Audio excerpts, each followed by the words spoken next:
है AGT live 24/7। आप सब देख रहे हैं एजीटी लाइव 24/7। এই হচ্ছে AGT live 24/7। This is AGT Live 24/7। রাতের আধারে শহর আগরতলার সিদ্ধি আশ্রম এলাকায় আক্রান্ত সাংবাদিক সুজিত আচার্যি পরবর্তীতে দুষ্কৃতীদের আটক করতে সক্ষম হয় জনগণ। বর্তমানে দুষ্কৃতীরা আমতলী থানাতে রয়েছে। আজ অর্থাৎ 25শে নভেম্বর 2024 ইংরেজি Tripura photo journalist association Amtali থানাতে ডেপুটেশন প্রদান করেন। দোষীদের কঠোর থেকে কঠোরতম শাস্তির দাবি করেন। Bureau report AGT Live 24/7। একটা প্রোগ্রাম ছিল লাইভ টেলিকাস্ট অনুকূল ঠাকুরের বাইপাসে মনেনগর বাইপাসে আমরা এটা লাইভ টেলিকাস্ট করছি। পুলিশেরা প্রায় রাত্রি হয়ে গেছে 12টার সময় প্রোগ্রাম শেষ হচ্ছে। এসে পরে তো আমরা মালটা বুঝাই দিচ্ছে সেটা আমরা বুঝে দিচ্ছি। আমরা যে দাদা আছে দাদা ফোন করছে, গাড়ি ড্রাইভারকে ফোন করছে। গাড়ি ড্রাইভারে ফোন করছে পরে তা গাড়ি ড্রাইভারে করেছে তাল বাহানা করতেছে আম্মু আইতাছি ইত্যাদি করতে করতে প্রায় আড়াইটা বাজে গেছে। এবার আমরা বয়ে দিচ্ছি। এরপরে হ্যাঁ আইসি এসে বলতে হ্যাঁ আমি জাস্ট জিজ্ঞেস করলাম যে ভাই তোমার তো দেরি হয়েছে দিলি মানে আমার কথা হয়েছে না ওই সেই সেটা তারপরে দিয়া আমি বলছি ঠিক আছে ভাই ইচ্ছে কত জায়গা না বুঝতে পারবে যেন ইয়ে আছে তারা স্বেচ্ছাসেবক তারা আছে, তারা আসে তারা বলবে নিচে করে এবার আমরা মতো করেছিলাম গাড়িতে জিনিসপত্র নিয়েছিলাম অন্যজনের গাড়িতে করে জিনিসপত্র নিয়ে আয় করতে হচ্ছে পরে হঠাৎ করে দেখি যে ড্রাইভারটা মানে তর্ক বিতর্ক করেছিল ওই ড্রাইভারটা কিন্তু পাশে 4-5 জন ভুলাবান নিয়ে গেছে একটা ইকো গাড়ি ঘুরে এসে আমরা ধাবা করতেছি।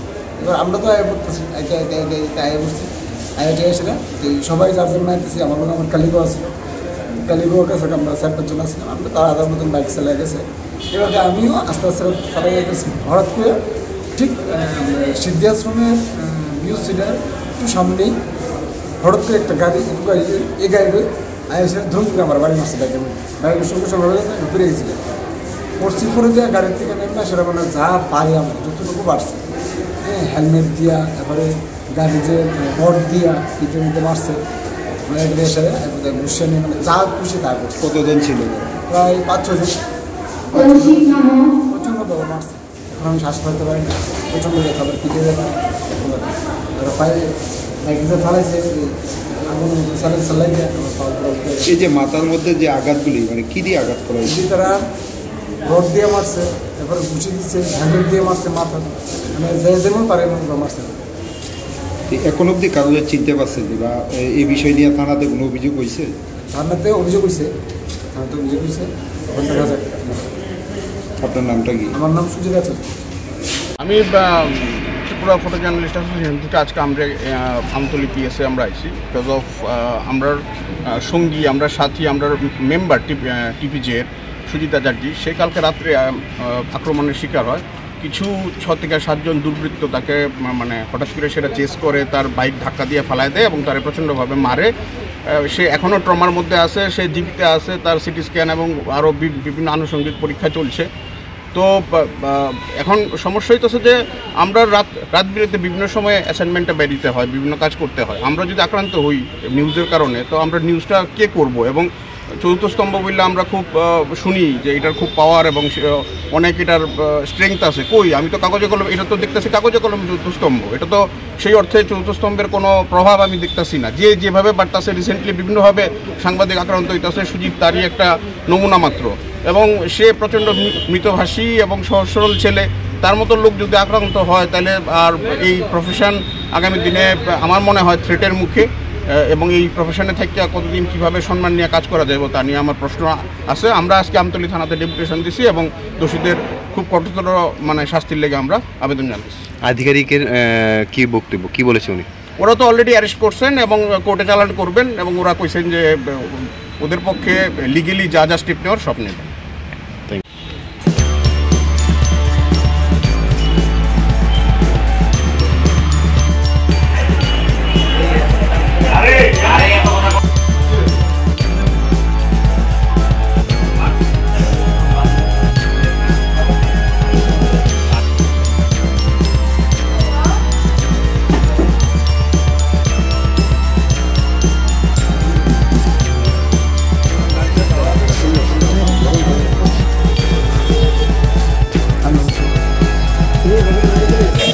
যেন দিব দিব এসে দিয়ে দেব আচ্ছা শুনো আজকে কাজ করতে